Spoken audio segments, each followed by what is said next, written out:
ओम शांति। Good morning angels.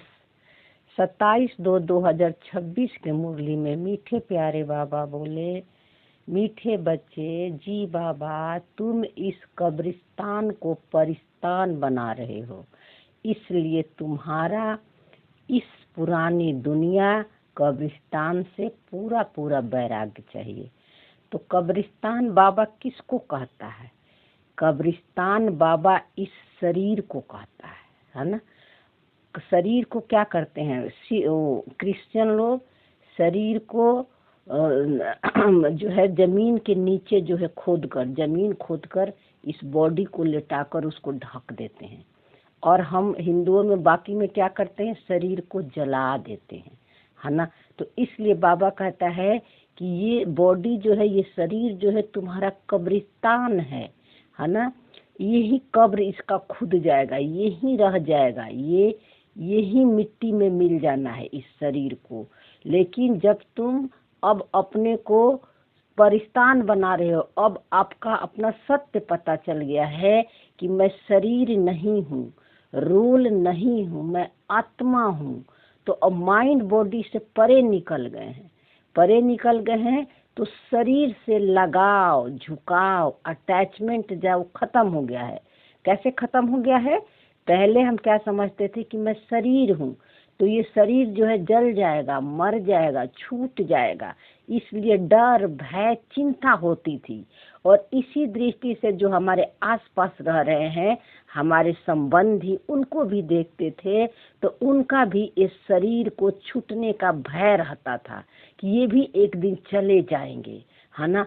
अब बाबा ने हमें सत्य ज्ञान दे दिया, समझ दे दिया कि ये बॉडी जो है, जो तुझे स्थूल देख रही है, इस संस्कारों की बनी हुई है ना। ये बॉडी जो है सॉलिड नहीं है ना। जो संस्कार की आत्मा चोला पहनती है ना, वही संस्कार के द्वारा इस संसार में एक्टिंग करती है। लेकिन ये संस्कार बदलता है। हर जन्म में आत्मा जो है अलग अलग संस्कारों का वस्त्र पहनती है, लेकिन ये संस्कार चेंज होते हैं, लेकिन तुम कभी चेंज नहीं होती हो।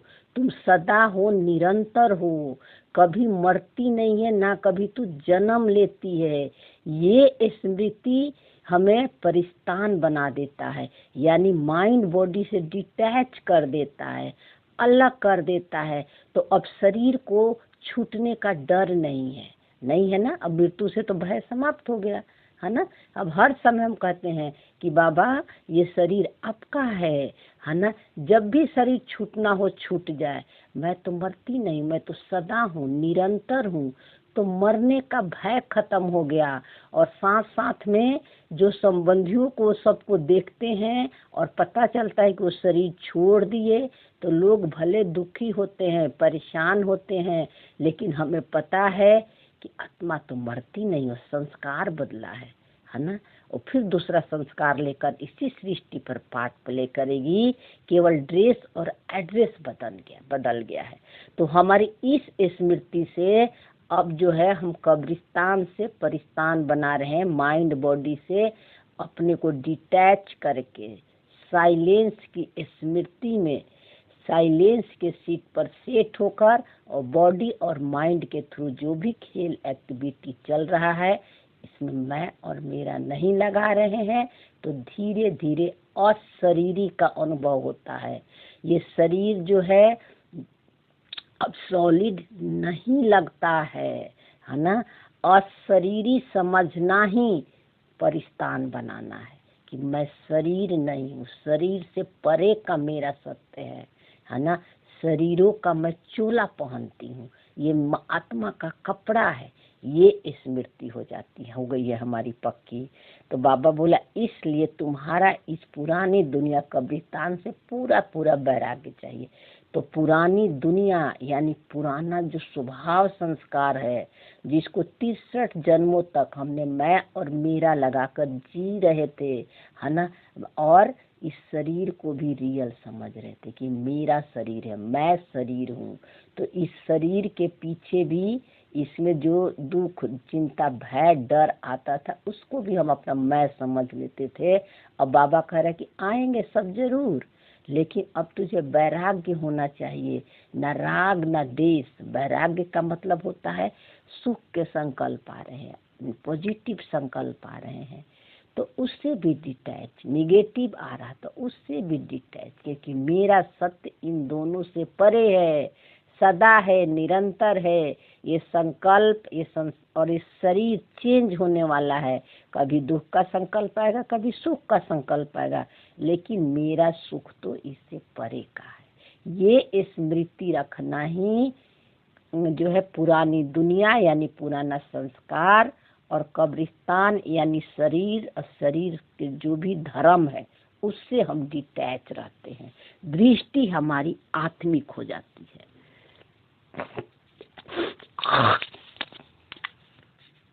फिर बाबा बोला प्रश्न में, बेहद का बाप अपने रूहानी बच्चों को वंडरफुल सर्वेंट है कैसे? देखो, बेहद का बाप है ना, यानी बाबा अपने को सर्वेंट कहता है ना, नौकर अपने को कहता है कि बच्चे मैं वंडरफुल तुम्हारा नौकर हूँ। अब देखो बाबा उत्तर में क्या कह रहा है। उत्तर में बाबा कह रहा है, बाबा कहते हैं बच्चे मैं तुम्हारा धोबी हूँ। तुम बच्चों को तो क्या सारी दुनिया को छी गंदे वस्त्र सेकंड में साफ कर देता हूँ। तो बाबा कैसे धोबी है? बाबा जो है इस शरीर को नहीं धुलता है। बाबा जो है जो आत्मा जो है, आत्मा को यानी इस मन को है ना, इस रोल के मन को ही बाबा ज्ञान दे रहा है, जो अपने को अपना सत्य भूल गया है और इस शरीर और रोल को मैं और मेरा लगा दिया है। इसलिए बाबा कहता है कि मैं धोबी हूँ, तुमको शरीर और रोल से ही अलग कर देता हूँ। और अलग करने के लिए बाबा हमें इसीलिए 5 स्वरूपों का दर्शन करवाता है। और दर्शन कहाँ से शुरू करवाता है? अनादि स्वरूप से, यानी साइलेंस से, जहाँ कोई थॉट नहीं है, संकल्प नहीं है, फीलिंग नहीं है, इमोशन नहीं, कुछ भी नहीं, एकदम साइलेंस है ना। तो बाबा कहता है कि उस सीट पर बैठाकर बाबा हमें 5 स्वरूपों का दर्शन कराता है और कहता है कि अगर तुझे संस्कार देखना ही है तो तू परमात्मा समान रोल प्ले किए उसको देख, द्वापर और कलयुग के संस्कारों को तू छोड़ दे। तो बाबा आएंगे सब जरूर, लेकिन ये शरीर में रहते हुए कर्म करते हुए, रोल प्ले करते हुए तू मैं और मेरा मत लगा, है ना। तो बाबा का, और इसी दृष्टि से तू सबको देख, जैसे अपने को देखती है हे मन हे आत्मा, वैसे दूसरों को भी देख। तो सारी दुनिया का उद्धार कर देता है बाबा, यानी वो सबको मुक्त कर देता है। मुक्ति में तो सभी जाएंगे ना, जीवन मुक्ति में सभी नहीं आएंगे। तो बाबा बोलता है 1 सेकंड में मैं साफ कर देता हूँ। कैसे बाबा 1 सेकंड में साफ कर देता है? बाबा हमें सत्य का याद दिला देता है संगम युग पर, है ना, कि जो मेरी नेचर है वो तेरी नेचर है ना। तू जो है ये संस्कार और शरीर को जो मैं समझती हूँ तेरा सत्य नहीं है ना। इसलिए बाबा जो है हमें डिटैच कर देता है, अलग कर देता है। और अलग करने के लिए बाबा कहता है कि अब तू अनादि स्वरूप उस स्मृति में रहकर कर्म कर, मैं और मेरा मत लगा। इसीलिए हम साइलेंस और साक्षी दृष्टा का सीट नहीं छोड़ते हैं। साक्षी दृष्टा से हमें क्या होता है कि हम स्थूल से सूक्ष्म में जाने लगते हैं, है ना। लेकिन मेरा सत्य, जो हमारा सत्य है, परमात्मा समान सूक्ष्म से भी परे है, निराकारी है ना। तो अभी हम अपने को सूक्ष्म यानी आकारी स्वरूप में ले जाने के लिए साक्षी दृष्टा का पुरुषार्थ करते हैं। इसलिए दृष्टा बनकर दृश्य को देखते हैं, मैं मेरा नहीं लगाते हैं। तो एक दिन यही मन सकारी से आकारी और आकारी से निराकारी बन जाएगा, परमात्मा समान बन जाएंगे। और वो स्मृति में 2 नहीं, आप और बाबा 2 नहीं, एक ही हो जाओगे, सिर्फ एक ही है ना। वहाँ पर ये फीलिंग नहीं आएगा कि मैं और बाबा हूँ। अभी तो हम सब पुरुषार्थ कर रहे हैं, है ना। हर नंबर बार अनुसार हर आत्मा अपना भी ये रोल का जो मन है पुरुषार्थ कर रहा है। इसलिए बाबा हमें 1 सेकंड में कहता है, मैं याद दिला देता हूँ। याद 1 सेकंड में, हब क्या कहता है 1 सेकंड में कैसे याद आता है? हर संकल्प थॉट फीलिंग आ रहे पुराने स्वभाव संस्कार के रूप में, लेकिन बाबा कहता है इसके पीछे तेरा सत्य साइलेंस है, इस स्मृति में रहो। जैसे बाबा देखता वैसे देख, ये है 1 सेकंड में साफ कर देना। तो आत्मा रूपी वस्त्र स्वच्छ आत्मा रूपी वस्त्र स्वच्छ बनने से शरीर भी शुद्ध मिलता है। तो जब आप अभी हमने शरीर क्यों में इतनी दुख, चिंता, भय, बीमारियां आ गई है? क्योंकि अपने को शरीर समझ लिए, और शरीर समझ लिए तो और जो है तो और शरीर समझ लिए तो शरीर छूटने का डर है, क्योंकि शरीर जो है विनाशी है, आज ना कल ये जाएगा, है ना।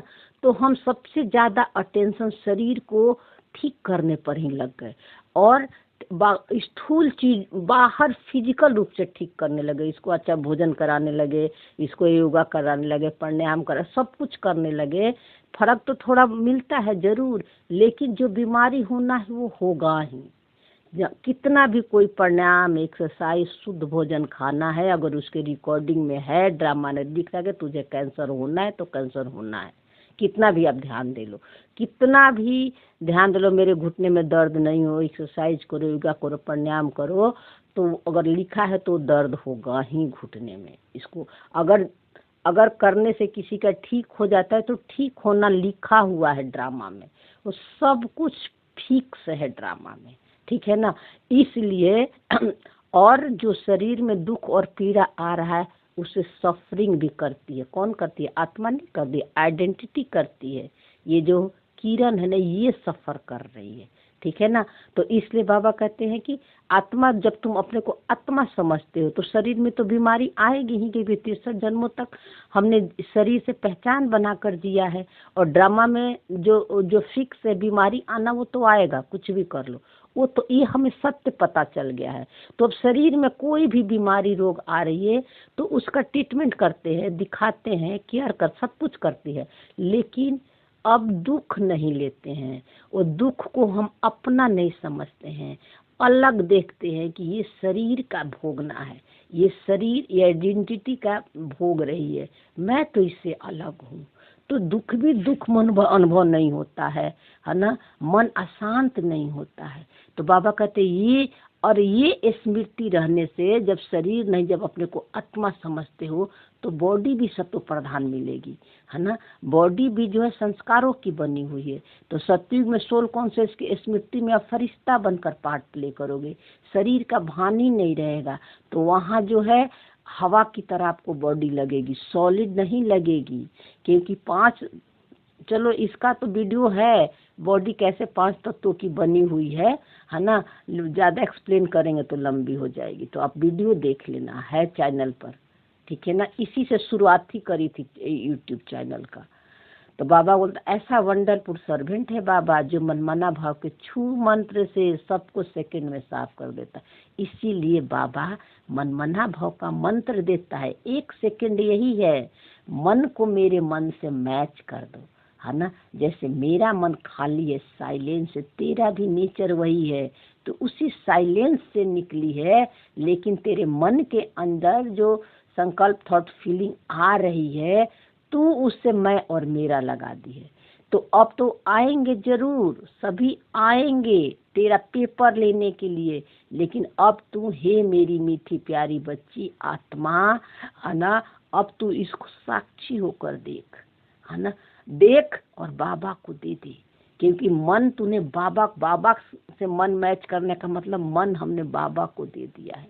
निराकारी स्मृति के सीट पर सेट हो गए हैं, लेकिन अब सब कुछ आ रहा है तो सब बाबा को दे दे, तो 1 सेकंड में सब साफ हो जाएंगे। साफ 1 सेकंड में हो या नहीं हो, हाँ, लेकिन आपका सत्य पता हो गया है कि ये मेरा नहीं है, जब तक रहना है रहे, है ना। मेरा सत्य तो अलग है, इससे मैं इससे अलग हूँ, आत्मा इससे अलग है। ये सब जो है आत्मा के अंदर जो मन है, मूल आत्मा के अंदर जो मन है, रोल का मन है, उसमें आ रहा है, और रोल का मन मैं नहीं हूँ। ये स्मृति से 1 सेकंड में आते हैं चले जाते हैं, जब तक रहना है रहे। अब हम उस इफेक्ट में नहीं आते हैं। कम कम कम कम होते होते एक दिन आप इफेक्ट में नहीं आओगे। ओम शांति। ओम शांति का अर्थ बच्चों को बाप ने समझाया है। अहम आत्मा का स्वधर्म है शांत। शांति धाम जाने के लिए कोई पुरुषार्थ नहीं करना है। तो बाबा कहता ओम शांति का अर्थ समझते हो? पहले तो हम ओम शांति को मुंह से बोलते थे, है ना। अब ओम शांति बोलते हो तो अंदर में फील करो कि क्या अंदर में शांति है, कि क्या सब बोल रहे तो हम भी बोल रहे हैं। बोलते समय आपको अंदर में शांति के फील होना चाहिए, साइलेंस होना चाहिए कि मैं आत्मा साइलेंस हूँ, है ना। और जो है साइलेंस, शांति मेरा स्वधर्म है। तो क्या मैं शांति के स्मृति से ओम शांति बोल रही हूँ या रोल का मन ही बोल रहा है? रोल का मन बोलता है तो शांति का अनुभव नहीं होता है। इसलिए बाबा कहते हैं कि अहम आत्मा का स्वधर्म है शांत। तुम्हारा धर्म है शांत। शांत मतलब साइलेंस, साइलेंस मतलब शांति। तो शांति धाम में जाने के लिए कोई पुरुषार्थ नहीं करना है। जब हमारा नेचर ही है शांति, तो हमें शांति धाम में जाने के लिए कोई पुरुषार्थ करना है? तो देखो हम कहाँ जाते हैं, परम धाम में। बाबा कह रहा है कोई पुरुषार्थ नहीं करना है, ये तो तेरा नेचर है। तो तुझे आना जाना क्या करना है? वो तो बाबा शुरू में समझ के लिए देता, बहुत अच्छा था, गलत नहीं था। क्योंकि बाबा को पता है कि हर तरह के हमारे बच्चे हैं, है ना। तो कौन बच्चे को कैसे समझ खुलेगा, उस हिसाब से बाबा ने शुरू में वो सब चित्र उत्र बनवाया। क्योंकि सब क्या कहते थे, आत्मा ही परमात्मा है, सबके अंदर भगवान है। इसलिए बाबा दूरी बना दिया कि परम धाम है वो है परमात्मा, तू है नीचे आत्मा, दोनों अलग अलग है। डिफरेंस दिखाने के लिए बाबा ने उस परम धाम का चित्र वो सब दिखाया, ठीक है ना। तो बहुत अच्छा था, गलत कुछ भी नहीं है। उसी से आज हम सूक्ष्म ज्ञान में भी पहुंचे हैं, है ना। तो बाबा कहता है कि शांति धाम में जाने के लिए कोई पुरुषार्थ नहीं है, तेरा तो नेचर है, तो उसमें टिक जा, है ना, साइलेंस में। तो आत्मा स्वयं शांत स्वरूप शांति धाम में रहने वाली है। देखो बाबा, शांति धाम में रहने वाली का मतलब कि साइलेंस में है तो आत्मा शांति धाम में ही है वो। हाँ, थोड़ा समय शांत रह सकती है। आत्मा कहती है मैं कर्म इंद्रिया के बोझ से थक गई हूँ। तो बाबा क्यों कहता है कि हाँ थोड़ा समय शांत रह सकती है? अगर आपको पता है कि मेरा नेचर जो है साइलेंस है, तो थोड़ा समय आपको शांति फिर महसूस होगा, फिर अशांति होगा, फिर शांति होगा, फिर अशांति होगा। तो इसीलिए अब अपने को रोल के मन से ही अलग कर लो, और रोल के मन में हलचल होगा। अब रोल के मन में हलचल होगा तभी आपको अपने साइलेंस का अनुभव लगे, पता चलेगा। अगर ये रोल का मन शांत हो जाए तो आप जो है आपको शांति का, अपना सत्य का अनुभव नहीं होगा। इसलिए इस रोल के मन में विघ्न आना, पेपर आना, निगेटिव संकल्प थॉट आना, ये बहुत जरूरी है। तभी हम अपने सत्य को अनुभव करते हैं। मेडिटेशन का मतलब ये नहीं है कि मन एकदम शांत हो जाए, रोल का मन नहीं। रोल के मन में हलचल रहेगा, लेकिन मेरा नेचर पता है कि शांति मेरा स्वधर्म है, ये हलचल मेरा सत्य नहीं है, ये समझ में आ जाती है। तो वही बाबा कहता है कि थोड़ा समय शांत रहेगा फिर अशांत में आ जाएगा, तो उससे खुशी मत लेना। वो रोल का मन ही थोड़ा समय शांत रहता है, लेकिन आप तो परमानेंट, आपका नेचर साइलेंस है। उससे बहुत लोग थोड़ा सा मन शांत हो जाता है, एकाग्र हो जाता है, चाहे चित्र देकर भी, जो लोग खुश हो जाते हैं, है ना। वही अनुभव फिर हमेशा चाहते हैं, इसीलिए लोग डिस्टर्ब हो जाते हैं, मेरा योग नहीं लग रहा, मेरा योग नहीं लग रहा। अरे रोल के मन में तो हलचल होगा ही, आप उससे अपने को अलग कर लो, साक्षी हो जाओ। एक अभी वीडियो अपलोड करी है ना, है ना, तो वो अभी 2-4 दिन पहले, अब इसको तो नाम भी अभी तो याद नहीं रहता है, ठीक है ना। तो आप जो है, इसलिए बाबा कह रहा है कि मैं कर्म इंद्रिया के बोझ से थक गई हूँ, मैं अपने स्वधर्म में टिक जाती हूँ। ये कौन कह रहा है? आत्मा कहती, यानी मन कहता है। मन बोलता है ना मैं बहुत थक गई हूँ, है ना मेरा मन बहुत परेशान हो गया है ना। बाबा इसलिए कहते हैं कि हे मन, अब तू अपने स्वधर्म में टिक जा, शांति में टिक जा, है ना। और जो तेरे मन थकान महसूस कर रहा है उसको साक्षी होके देख, वो तेरा सत्य नहीं है। तो शरीर से अलग हो जाती हूँ। हाँ, स्वधर्म में टिकना यानी शरीर और रोल से ही हम अलग हो जाते हैं। परंतु बाबा बोल रहा कर्म तो करना ही है ना, शांति में कहाँ तक बैठे रहेंगे। देखो बाबा कितनी अच्छी बात कह रहे। तब ये नहीं कि हम सारा दिन शांति में बैठे रहे हैं, मुझे योग करने का टाइम नहीं मिलता है। बाबा कहता है कर्म तो सारे करना है, कब तक आप शांति में बैठे रहोगे, है ना। शांति मेरा नेचर है, साइलेंस मेरा नेचर है, इस स्मृति में रहकर हर कर्म करना है। तो बाबा कहता है आत्मा कहती है हम शांति देश के रहवासी हैं, सिर्फ यहाँ शरीर में आने में मैं टोकी बनी हूँ। आत्मा यानी जब इस मन को अपना सत्य पता चल जाता है तो ये मन बोलता है कि शांति मेरा नेचर है, लेकिन इस शरीर में आने के कारण ही मैं टोकी बानी में मुझे आना पड़ता है। अहम अहम और मेरा सत्य पता चल गया है कि ये शरीर विनाशी है, शरीर मरता है, मैं कभी नहीं मरती हूँ, ये पता चल गया है। तो ये बाबा बोले अहम आत्मा अविनाशी मम शरीर, मैं आत्मा हूँ और ये मेरा शरीर है, तो ये शरीर विनाशी है और आत्मा पावन और पतित बनती है। आत्मा पावन और पतित बनती है, इसका मतलब समझ लो। आत्मा यानी जब ये मन रोल से शरीर से पहचान बना लेता है तो ये यही मन जो है अब रोल का मन बन जाता है, पतित बन जाता है। और जब अपने को रोल और मन से डिटैच कर लेता है तो पावन बन जाता है, आत्मा समझता है तो पावन बन जाता है। इसीलिए आत्मा नाम दिया हुआ है कि जब रोल में आता है तो ये माइंड बन जाता है ना, अपने सत्य को भूल जाता है, इसीलिए समझ के लिए आत्मा नाम दिया हुआ है, ठीक है ना। तो सत्युग में 5 तत्व भी सत्व प्रधान होते हैं, यहाँ 5 तत्व भी तमो प्रधान है। तो जब सत्युग में सोल कॉन्शियस के स्वरूप बनकर पार्ट प्ले करोगे तो वह शरीर भी सत्व प्रधान होगा। क्यों होगा? क्योंकि हमको शरीर जो है वहाँ पर जो है सॉलिड नहीं लगेगी आपको, और बताए ना कि वहाँ शरीर फरिश्ता बनकर पार्ट प्ले करोगे। तो जब शरीर और रोल का जहाँ भान नहीं होता है, अकर्ता बनकर पार्ट प्ले करता है ये मन राजा के सीट पर बैठकर, तो वहाँ बाहर भी सब कुछ सत्व प्रधान होगा, 5 तत्व भी सत्व प्रधान होगा। हवा, पानी, धूप, अग्नि, जल, पेड़ पौधे, जीव, जो कुछ भी होगा सब प्योर और सत्व प्रधान। क्योंकि सारी दुनिया का क्रिएशन कौन करता है? हम करते हैं। हम बच्चे बाबा के जो बच्चे हैं, हमारी क्रिएशन है सारी दुनिया।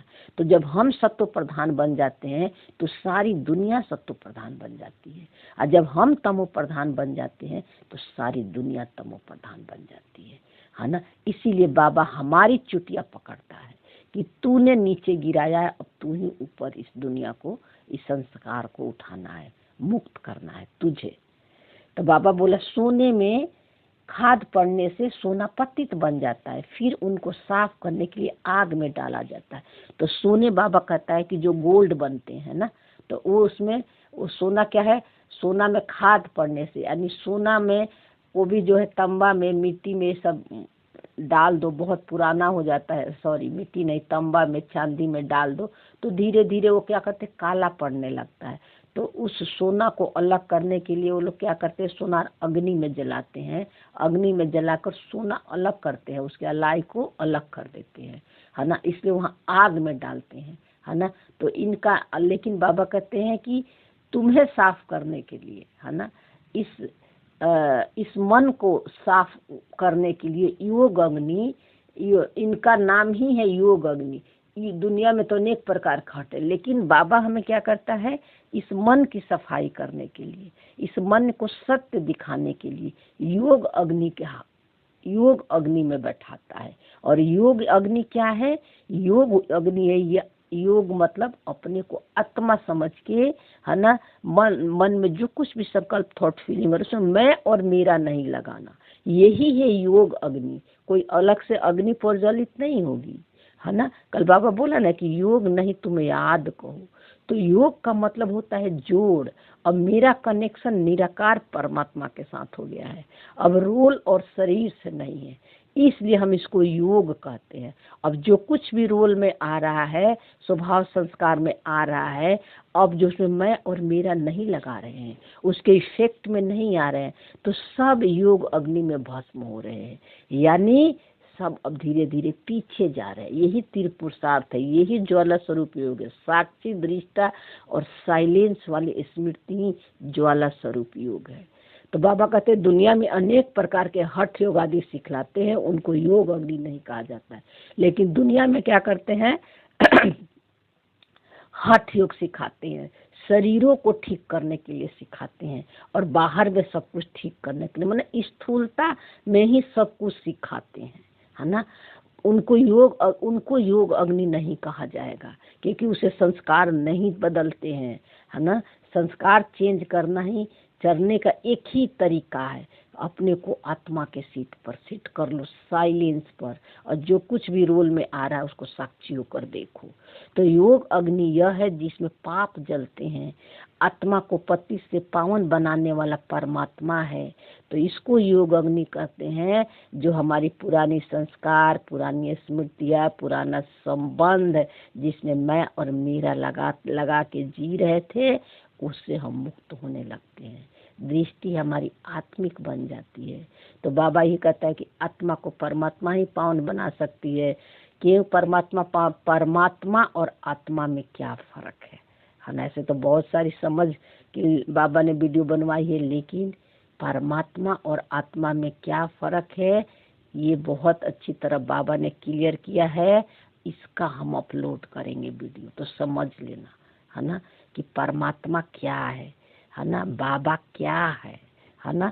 तो बाबा कहता है कि पति से परमात्मा ही है, एक आत्मा है जो कभी रोल में नहीं आती है, वही सारे मनों को निकाल सकती है। और बाबा यानी एनर्जी, हायर कॉन्शियसनेस, वही इस मन को निकाल सकता है जो रोल में फंसा हुआ है, और रोल से डिटैच करना ही पावन बनाना। लेकिन बाबा बुलाते हैं पति पावना, ड्रामा अनुसार सबको पति तमो प्रधान बनना ही है। देखो बाबा खुद कह रहा है ना। बाबा कभी भी ड्रामा को भी ब्लेम नहीं करता है, बाबा ड्रामा को भी रिस्पेक्ट करता है। तो हमें भी ड्रामा, जो हमारा पुराना स्वभाव संस्कार है, जो हमें दुख दे रहे, चिंता, भय, डर, अशांति है, तो बाबा कहते तुम्हें भी प्यार से एक्सेप्ट करना चाहिए, है ना। ड्रामा को नेगलेक्ट मत करो, स्वीकार कर लो, बस उसके इफेक्ट में नहीं आओ, है ना। क्योंकि बाबा कहते कि सब फिक्स है रोल, ड्रामा ने फिक्स कर रखा है इस संसार के खेल को, इस दुनिया को चलाने के लिए। तो ये तो सब आएंगे ना ड्रामा के अनुसार। तुम ये मन को जाना ही है तमो प्रधान में, इसीलिए इस मन पर भी रहम आता है। इस मन की गलती क्या है? जब ड्रामा ने लिखा है कि तू गाली देगी तो ये रोल का मन गाली देगा, तू लड़ेगी तो ये रोल का मन लड़ेगा भी, है ना। तू चोरी करेगी तो रोल का मन चोरी भी करेगा। वैसी हमारी उस समय स्मृति बन जाएगी कि हमें मजबूर कर देती है वो गलत काम करने के लिए, है ना। क्योंकि हमें पता ही नहीं है कि ड्रामा फिक्स ऐसे गलत काम करवा रहा है, ठीक है ना। तो इसीलिए बाबा कहते हैं कि पति तमो प्रधान बनना ही है। ड्रामा में जो फिक्स है, अब आतंकवादी है, दुराचारी है, पापाचारी है, जो रेप करे, बलात्कार है, उनका भी सब रिकॉर्डिंग फिक्स है ना। वो और इसीलिए वो ऐसा काम करते हैं। तो अब बाबा ने हमको समझ दे दिए, बेस्याएं हैं, कुब्जाएं हैं, इन सबों का ड्रामा ने ऐसा स्क्रिप्ट रच रखा है, इसलिए वो जाएंगे ही। अब बाबा हमें समझ दे दिया है कि ड्रामा सारी दुनिया को चला रहा है, सबका स्क्रिप्टेड रोल है। तो अब हमको इस दृष्टि, आतंकवादी को हम आतंकवादी नहीं देखते हैं, रेप करने वाले को हम गलत दृष्टि से नहीं देखते हैं, बेस्याएं कुब्जाएं जो मिलते उनको भी हम उस दृष्टि से नहीं देखते, आत्मा देखते हैं। क्योंकि आत्मा तो सब संपन्न और संपूर्ण है।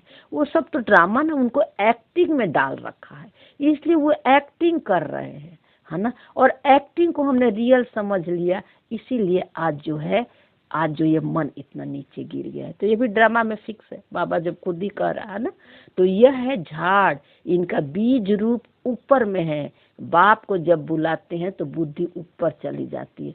तो बाबा कहते हैं कि ये झाड़ है। पूरी इस संसार में जितने जो आप देख रहे हो, इतने लोगों का मन जो रोल प्ले कर रहा है, ये सब सॉलिड नहीं है, सब कठपुतलियां हैं, है ना। इनका डोर जो है उस सुप्रीम कॉन्शियस के हाथ में है, और उसके अंदर से ही सारा खेल चल रहा है, समझ रहे हो। लेकिन बाबा देखो कितना साक्षी और डिटैच है, क्योंकि बाबा को पता है कि ये सब ड्रामा के स्क्रिप्टेड बच्चे हमारे खेल खेल रहे हैं, है ना। बाबा कह रहा है, इसलिए लोगों को क्या होता है, बीज रूप ऊपर में है, यानी उनकी दृष्टि कहाँ जाती है? भगवान ऊपर है, क्योंकि वो झाड़ से पहचान बना लिए हैं, रोल से पहचान बना लिए हैं, तो वो दुखी और परेशान हो जाते हैं, है ना। इसलिए बाबा कहता है कि इसीलिए उनका ध्यान, कहते हैं भगवान ऊपर है, ऐसे बोलते हैं ना, भगवान ऊपर है और झाड़ को भी उल्टा दिखा दिया। इसीलिए परम धाम में भी देखो वो दिखाया हुआ है, वो जो है परम धाम में जो चित्र दिखाया हुआ है, उसमें सबसे पहले ऊपर में निराकार परमात्मा शिव है, और बाकी नीचे जो है डॉट डॉट डॉट डॉट, वो सब हमारे संकल्प है। संकल्पों को डॉट डॉट के रूप में दिखाया हुआ है। तो जैसे जैसे हम शुरू में जो संकल्प सब सत्व प्रधान है, तो इसलिए वहाँ संख्याएं कम हैं, है ना, देवी देवता वाली सारी आत्माएं हैं। और फिर द्वापर से बॉडी कॉन्शियस में आ जाते हैं, तो ये विस्तार हो जाता है, यानी डुअलिटी आ जाती है। एक संकल्पों से कई संकल्प क्रिएट करते हैं, उसकी इमेज सब बाहर में आ जाती है। तो हमने क्या कर लिया, इसीलिए बाबा कह रहे हैं कि बुद्धि ऊपर चली जाती है। जिसे तुम वर्षा ले रहे हो, जो अब नीचे आया हुआ है, कहते हैं मुझे आना पड़ता है। तो नीचे आया हुआ कि बाबा कहीं आया गया नहीं है ना। आपके ही अंदर जो आपका निराकारी मन है, 850 करोड़ जितनी भी आत्माएं देख रहे हैं, सबका निराकारी मन है, और सबका मन जो है परमात्मा से जुड़ा हुआ है। लेकिन ड्रामा अनुसार जिसका पार्ट फिक्स है, वही उस निराकारी मन तक पहुंच सकते हैं, सब नहीं पहुंचेंगे, जिनका पार्ट है वही। इसीलिए बाबा आता जाता नहीं है, उस मन को टच कर देता है, निराकारी मन को। तो इसके लिए बाबा पहले समझ देता है, इसीलिए 7 डे का कोर्स कराते हैं, तो कराने का रखा हुआ है। इसलिए बाबा कहते हैं इसलिए मुझे आना पड़ता है। मनुष्य सृष्टि के झाड़ जो है अनेक वैरायटी धर्मों का है, वो अब तमो प्रधान पतित हो गई है। तो मतलब अनेक द्वापर से अनेक धर्म वाले आ जाते हैं, तो वो भी सब निराकार परमात्मा के तरफ ही इशारे करते हैं। लेकिन चूंकि बॉडी में आने के कारण हम अच्छी अच्छी बातें सुनकर उनके शरीरों को ही, उन्हीं को ही भगवान मानने लगते हैं, उन्हीं में फंस जाते हैं। और जो है तो इसीलिए वो क्या कर, उनके फॉलोअर्स बन जाते हैं। तो उनकी बातों को अच्छी समझकर अपना अलग अलग हम सब धर्म बना लेते हैं। तो अब सारे धर्म बाबा कहते हैं तमो प्रधान हो गए, जड़ी जड़ी भूत हो गई है धर्म, यानी सब अपने को रोल और शरीर ही समझते हैं। इसलिए सब आज दुखी परेशान हैं। इसलिए बाप बैठ बच्चों को समझाते हैं, सत्युग में देवताएं हैं, कलयुग में असुर है, बाकी असुर और देवताओं की लड़ाई लगी नहीं है। तो देखो वीडियो लंबी हो जाएगी, फिर मत बोलना सब, है ना। अब बता देना कि या पूरी जरूर मुरली को सुन लेना, है ना, क्योंकि इससे आपकी बहुत क्लियरिटी होगी। और मुरली को पढ़ना एक बार सुनकर, ठीक है ना। तो इसलिए बाबा बोला अब देखो इसको समझ लो, सत्युग में देवताएं, कलयुग में है असुर। सत्युग में देवताएं यानी सोल कॉन्शियस की स्मृति में है, वो देवताएं हैं। देवता कोई देहधारी और फिजिकल नहीं है, समझ रहे हो ना। सोल कॉन्शियस की स्मृति में हुआ सत्व प्रधान पार्ट प्ले करेंगे, माइंड बॉडी से डिटैच होकर। बाकी जो कुछ भी वहाँ देवता का मतलब होता है सोल कॉन्शियस, कोई स्थूल देवता मत समझना। जब आप सोल कॉन्शियस में होगे तो जो देवताओं के सुंदरता, खूबसूरती, सत्व प्रधान, वो ऑटोमेटिक सब कुछ सत्व प्रधान होगा, सब कुछ होगा वहाँ, है ना। लेकिन उसमें अब हमको नहीं फंसना है। ये रोल का मन जो है वो देवी लक्ष्मी नारायण यानी नारायण के सीट पर सेट होकर पार्ट प्ले करेगा, है ना। तो इसलिए बाबा कहते हैं सत्युग में देता है यानी सब सोल कॉन्शियस वाले आत्मा है, और कलयुग में असुर सब बॉडी कॉन्शियस वाले हैं। बाकी असुर और देवताओं के बीच कोई लड़ाई नहीं है। दिखाते हैं ना कि समुद्र से वो अमृत निकला तो दोनों असुर और देवताओं में लड़ाई हुई। बाबा कहते हैं ऐसे कोई लड़ाई नहीं हुई है, असुर और देवता सब तुम्हारे अंदर ही है। तो जब आत्मा जागृत होती है ना, तो ज्ञानी माइंड अज्ञानी माइंड दोनों आपस में लड़ते हैं, है ना। एक संकल्प दूसरे संकल्प से लड़ रहे हैं। ये है असुर और देवताओं की लड़ाई, है ना। लड़ाई तुम्हारे अंदर में है, लेकिन तुम किसी से पहचान नहीं बनाते, दोनों को साक्षी होकर देखते हो। क्योंकि पांचों संस्कारों का हमने रोल प्ले किया है सुदर्शन चक्र में, लेकिन पांचों संस्कार मेरा नहीं है। इसलिए जो है अच्छे सत्व प्रधान भी संस्कार दिख रहा है, अपना सत्य भी दिख रहा है, और निगेटिव संस्कार कलयुग के भी संस्कार दिख रहे हैं। लेकिन मेरा सत्य इन दोनों से अलग है। दोनों संस्कारों को, दोनों संकल्पों को हम देख रहे हैं, है ना। दोनों से को आपको साक्षी होकर देखना है ना। ये है जो है, ये है इसको कहते हैं योग बल की जीत, आत्मिक बल।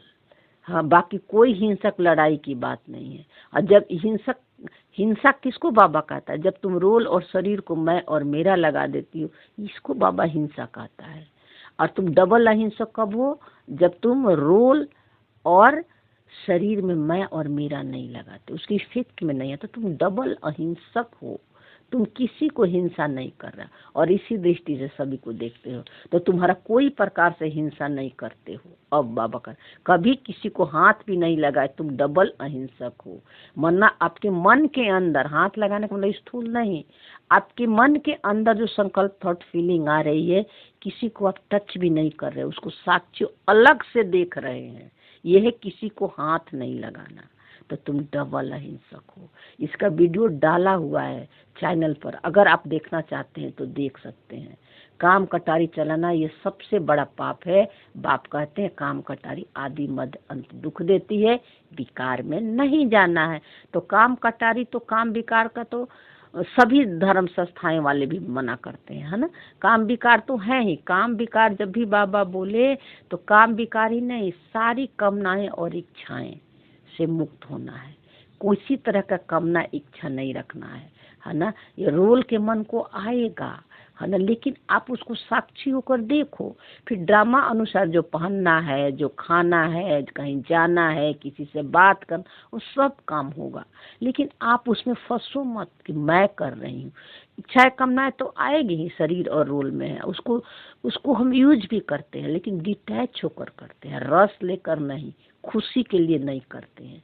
ये है इच्छाएं कामनाएं से मुक्त होना, है ना। फिर बाबा का बोले चलो धारणा की पॉइंट करते हैं। और फिर धारणा के पॉइंट में बाबा ने बोला, बाप के हर डायरेक्शन पर चलकर स्वयं को कौड़ी से हीरे जैसा बनना है। बाप की डायरेक्शन क्या है? चलकर अपने को अनादि स्वरूप साइलेंस के सीट पर सेट रखकर, है ना, रहना ही बाबा के डायरेक्शन है। अपने को परमात्मा समान समझना, साइलेंस। तो कौड़ी से हीरे जैसा बनना है। कौड़ी क्या है? शरीर और रोल से मैं और मेरा नहीं लगाना, अपने को आत्मा देखना। ये है हीरे जैसा बनना। एक बात की याद मेरा, स्वयं के वस्त्रों को स्वच्छ बनाना है। तो बाबा बोला स्वच्छ बनाना है, यानी मैं आत्मा हूँ, और संकल्प जो कुछ भी आ रहे, थॉट फीलिंग आ रहे, अच्छे और बुरे, दुख वाला आ रहा है उससे दुख नहीं लो, सुख वाला आ रहा है सुख नहीं, दुख के संकल्प आ रहा है तो उसको ये भी मत कहो कि कब जाएगा, ये जा नहीं रहा है, मुझे बहुत दिनों से भय और डर लग रहा है, ये तो बहुत परेशान, ये भी मत कहो। दोनों को साक्षी होकर देखो। यही है वस्त्रों को स्वच्छ बनाना। साइलेंस में रहने की आदत है तो खांसी आ जाती है, ये भी माया है, खांसी आ जाना है, ठीक है। दूसरी है, अब नए घर में चलना है, इसलिए इस पुराने घर से बेहद का वैराग रखना है। नए घर में चलना मतलब साइलेंस में रहना है। और पुराने घर यानी पुराना जो ये शरीर है, पुराना संस्कार है, इसे राग लिखना है, न देश रखना है।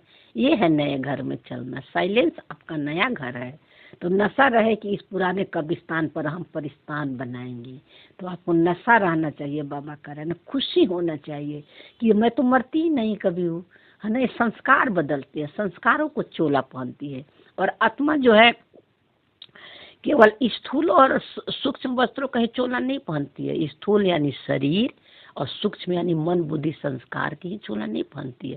संकल्प का, थॉट का, फीलिंग का, कर्म इंद्रियां का, सबका वस्त्र पहन लेती है आत्मा, है ना। इसलिए बाबा कह रहा, अब पता चल गया है कि सब मैं हूँ ही नहीं, साइलेंस हूँ, तो परिस्तान बन रहा है, यानी परे जा रहे हो, फरिश्ता बन रहे हो। वरदान में बाबा बोला, रहम की दृष्टि द्वारा घृणा दृष्टि को समाप्त करने वाले नॉलेज फूल।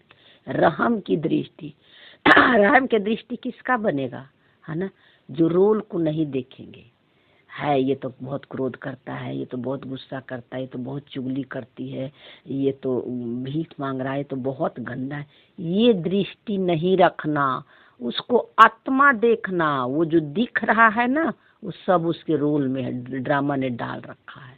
तो आपको उसके रोल को नहीं देख, सोल को देखना। और यही है घृणा दृष्टि समाप्त करना वाला नॉलेजफुल आत्मा। यानी समझ अब आपको बाबा दे दिया ना, ड्रामा का राज बता दिया, तो आप नॉलेजफुल हो गए हो। तो ये स्मृति अगर सभी के रूप प्रति हो जाएगा तो आप नॉलेजफुल हो जाओगे, यानी नॉलेज का स्वरूप बन जाओगे। फिर आपका नॉलेज की यूज करने की भी जरूरत नहीं पड़ेगी, ऑटोमेटिक आप डिटैच रहोगे।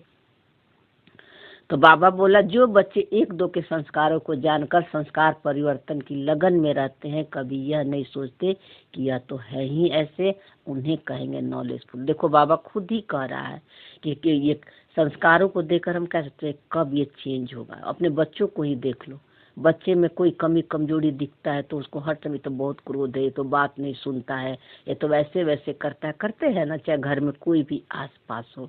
बाबा कहता है कि ये सोचने के बजाय उसको आत्मा देखो, ये भगवान का बच्चा है, संपन्न और संपूर्ण है, ये सब एक्टिंग में कर रहा है। ये स्मृति के बाद बच्चों को जो कहना है कहो, घर में जिसको कहना है कहो, आप बोल सकते हो, कह सकते हो। ऐसा नहीं कि हम एकदम गूंगा बहरा बन जाना है, बिल्कुल नहीं बनना है, कहना है, लेकिन आपकी स्मृति ये होना चाहिए। और कहने के बाद, बताने के बाद सामने वाला माने न माने इसकी भी इच्छा मत रखना, इसके भी इफेक्ट में मत आना, है ना। और जो कुछ भी रिजल्ट आए अब भोक्ता बन जाना, स्वीकार कर लेना, मालिक बन के बताना, बालक बन के स्वीकार करना। छोटे बच्चे कुछ भी बोल दो, है ना, वो बुरा मानते हैं, वो चीज रखना। तो वे स्वयं को देखते हैं और निर्विघ्न रहते हैं, उनके संस्कार बाप समान रहम दिल होता है। जो स्वयं को देखते हैं, आत्मा को देखते हैं, वो हमेशा निर्विघ्न रहते हैं और उनके संस्कार बाप समान रहम दिल बन जाता है। तो उनका संस्कार जैसे बाबा का है वैसा आपका संस्कार बन जाएगा। बाबा जो इस दुनिया के खेल को देखकर किसी को ना अच्छा ना बुरा, बिल्कुल साइलेंस साक्षी होकर देखता है। और बाबा आत्मा पर लाइट शाइन करता है कि मेरे बच्चे जो है ना कितने प्योर हैं, मेरे जैसे हैं, है ना, कितने पावरफुल हैं, कितने पवित्र हैं, है ना। बाबा ये दृष्टि अपने बच्चों के प्रति यानी आत्मा के प्रति रखता है ना। ये तो ड्रामा ने डाल रखा है, बच्चों को नचा रहा है, बच्चे का नाच रहे हैं, ड्रामा में खेल का एंजॉय कर रहे हैं। बाबा इस दृष्टि से देखता है। तो बाबा बोला, रहम की दृष्टि घृणा दृष्टि को समाप्त कर देती है। ऐसे रहम दिल बच्चे कभी आपस में खिटपिट नहीं करते, वो सपूत बनकर रहते हैं। तो संस्कारों की ही तो टक्कर होती है ना। जब आत्मा देखोगे, रोल से उसको जजमेंट नहीं करोगे कि अच्छा है बुरा है, तो नेचुरली है कि आपस में प्यार रहेगा, खिटपिट समाप्त हो जाती है। तो बाबा स्लोगन में बोला, सदा परमात्मा चिंतन करने वाले बेफिक्र बदशाह भव, ड्रामा से बाहर जीरो पहचान, यही है परमात्मा का चिंतन।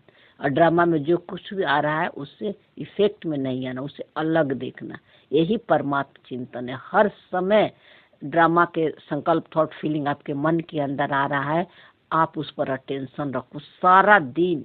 बाबा तो साक्षी दृष्टा के पाठ में इतना बिजी कर दिया कि अपने अंदर देखने से ही फुर्सत नहीं मिलता, हर टाइम कुछ ना कुछ आ रहा है, तो हमारी बाहर ध्यान ही नहीं जाती है ना। तो लेकिन अब हम बेफिक्र बादशाह बन के राजा के सीट पर बैठ गए हैं, तो अब हम इससे कोई इफेक्ट में नहीं आते हैं। तो वही बाबा बोला, उन्हें किसी प्रकार की चिंता नहीं होगी, क्योंकि आपका सत्य पता चल गया है। अब व्यक्ति सारे में बाबा बोला, एकता और विश्वास की विशेषता द्वारा सफलता संपन्न बनो। तो बाबा बोला डिटेल में, स्व उन्नति और सेवा के उन्नति दोनों में एक ने कहा, दूसरे ने हाँ जी किया, ऐसे सदा एकता और दृढ़ता से बढ़ते चलो। आत्मा के आत्मिक उन्नति के लिए, है ना, आत्म अभिमानी स्थिति का अनुभव करने के लिए हाँ जी का पाठ अपना लो। कोई कुछ कह रहा है या बोल रहा है और आप भी कुछ कह रहे, तो हाँ जी उसको स्वीकार कर लो, उसमें क्वेश्चन मत करो, है ना, कि ये क्यों कह रहा है, ये कब कहेगा। वो क्योंकि आपको अपना सत्य पता चल गया, सामने वाला का भी सत्य पता चल गया। इसीलिए बाबा का कि हाजी का पाठ कहो। हाजी का पाठ का मतलब ये नहीं कि बाबा मेरे को तो रोल में बहुत दुख है, चिंता है, परेशानी है, मैं क्या करूं, बाबा तुम ले लो ना, बाबा तुम तो मेरे सुनते नहीं हो। नहीं, हाजी अपने हर संकल्प, थॉट, फीलिंग को हाजी बोलो, उसको स्वीकार करो और इसी दृष्टि से सामने वाले को भी स्वीकार करो, तो एकता और दृढ़ता की बल बढ़ेगी। यानी एकता आएगा हमारे में कि हम सब तो एक ही है ना, अलग अलग तो है नहीं। हम सब तो भगवान के ही बच्चे हैं ना, उसी मन से सबका मन निकला हुआ है। सबका अलग अलग रोल है, एक्टिंग है, तो सब अलग अलग अपनी विचार दे रहे हैं, लेकिन सत्य तो हमारा एक ही है ना। इससे एकता की बल आती है। तो बाबा बोला जैसे दादियों की एकता और दृढ़ता का संगठन पक्का है, आप रत्नों का भी संगठन पक्का हो तो संगठन की शक्ति चाहे वो कर सकती है। तो स्पिरिचुअल में जब साइलेंस में हम पार्ट प्ले करते हैं तो संगठन की शक्ति हमारे लिए बाहर नहीं, अंदर, पहले अंदर होनी चाहिए। जब अंदर में सारे संकल्प, थॉट, फीलिंग को समेटते हैं, हम किसी से इफेक्ट में नहीं आते हैं, तो बाहर के भी संगठन मजबूत होने लगती है। अच्छा, इसका भी वीडियो करेगी अपलोड, संगठन क्या है। तो संगठन की निशानी का यादगार है 5 पांडव। जो 5 पांडव जो स्थूल में दिखाए हुए हैं, ये 5 पांडव वो हैं जो हर समय अपने सत्य की स्मृति में रखते हैं, है ना। तो ये 5 पांडव का अलग अलग मीनिंग है, कभी कब आपको एक्सप्लेन करेगी। और देखो वो कमेंट का प्रश्न नहीं ली, क्योंकि प्रश्न बहुत आ रहे हैं, बुर्दी बहुत लंबी हो जाएगी, इसलिए एक दिन हो सके तो हम क्वेश्चन आंसर वीडियो अपलोड कर देंगे। तो और क्वेश्चन होगा तो आप लोग कमेंट में लिखना, ठीक है। थैंक यू बाबा, शुक्रिया।